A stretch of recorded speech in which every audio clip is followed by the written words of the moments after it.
तो चलिए बुलेटिन की शुरुआत बड़ी खबर के साथ में करेंगे। चंदौली के पंडित दीनदयाल उपाध्याय नगर स्थित केंद्रीय विद्यालय परिसर में नागरिक सुरक्षा कोर के तत्वाधान में एक व्यापक आपदा प्रबंधन मॉक ड्रिल का आयोजन किया गया। इस अभ्यास का उद्देश्य हवाई हमले, बम विस्फोट एवं अन्य बड़ी आपदाओं की स्थिति में प्रशासनिक व सुरक्षा एजेंसियों की तत्परता और आपसी समन्वय को परखना था।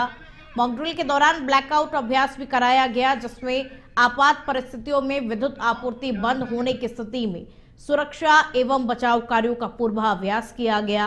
जिलाधिकारी चंद्रमोहन गर्ग ने बताया कि इस तरह का अभ्यास मुख्य उद्देश्य ये सुनिश्चित करना है कि किसी भी आकस्मिक स्थिति में सभी संबंधित विभाग मिलकर त्वरित एवं प्रभावी कार्रवाई कर सके, जिससे कि जनहानि को न्यूनतम किया जा सके। विभिन्न विभागों द्वारा रेस्क्यू, राहत एवं सुरक्षा से जुड़ी कार्यवाहियों का जीवंत प्रदर्शन कर आपदा प्रबंधन की तैयारियों को प्रदर्शित किया गया।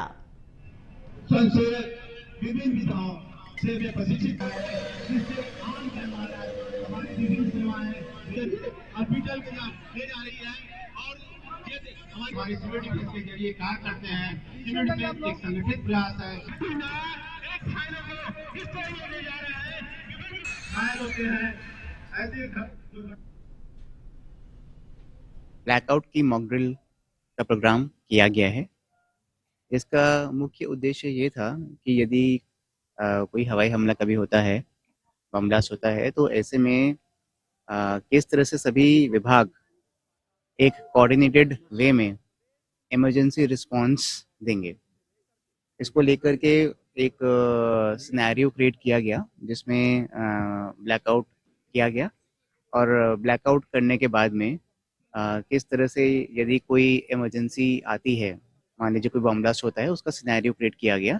एक ब्लैकआउट की मॉक ड्रिल। चंदौली के पंडित दीनदयाल उपाध्याय नगर स्थित केंद्रीय विद्यालय परिसर में नागरिक सुरक्षा कोर के तत्वाधान में एक व्यापक आपदा प्रबंधन मॉक ड्रिल का आयोजन किया गया।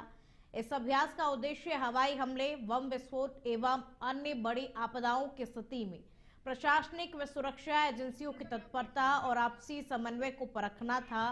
मॉक ड्रिल के दौरान ब्लैकआउट अभ्यास भी कराया गया, जिसमें आपात परिस्थितियों में विद्युत आपूर्ति बंद होने की स्थिति में सुरक्षा एवं बचाव कार्यों का पूर्वाभ्यास किया गया।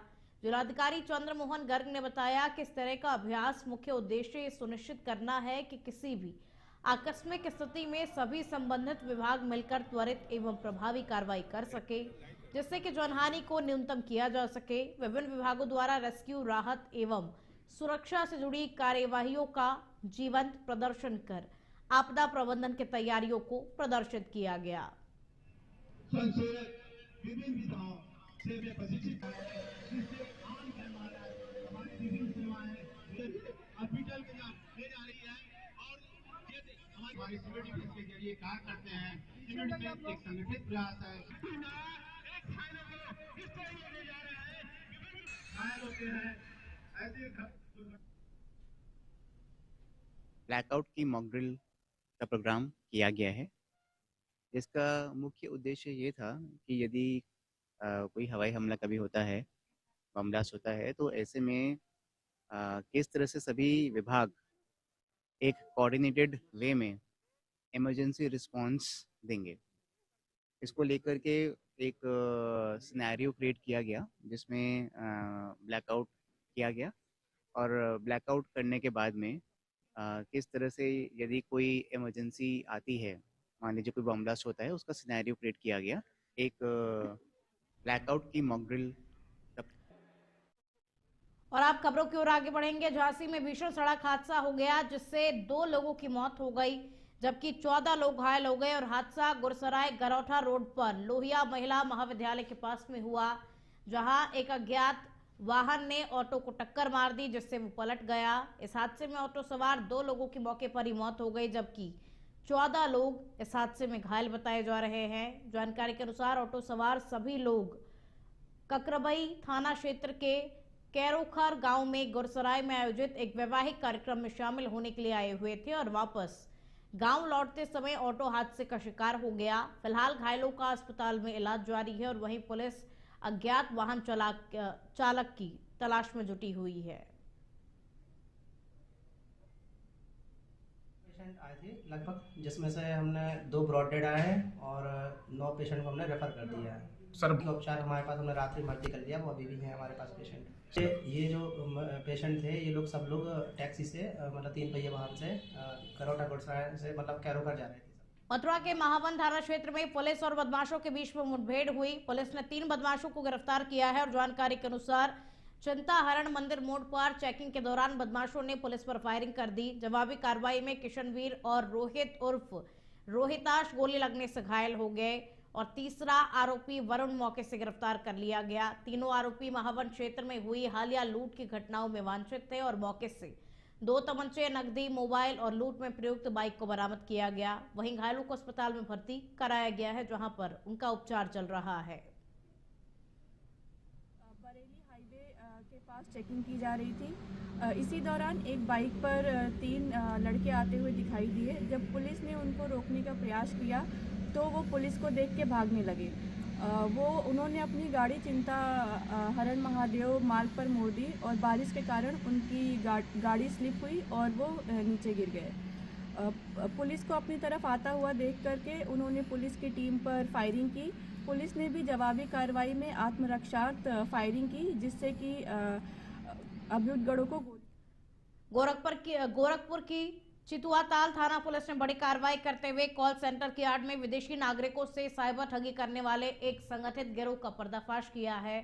पुलिस ने छापेमारी कर मौके से 5 युवक और एक युवती को गिरफ्तार किया है और साथ ही बड़ी संख्या में लैपटॉप, हेडफोन, मोबाइल और अन्य इलेक्ट्रॉनिक उपकरण बरामद किए गए। दरअसल 3 मंजिला मकान में अवैध रूप से कॉल सेंटर संचालित किया जा रहा था, जहां से आरोपी विदेशियों को साइबर ठगी का शिकार बना रहे थे।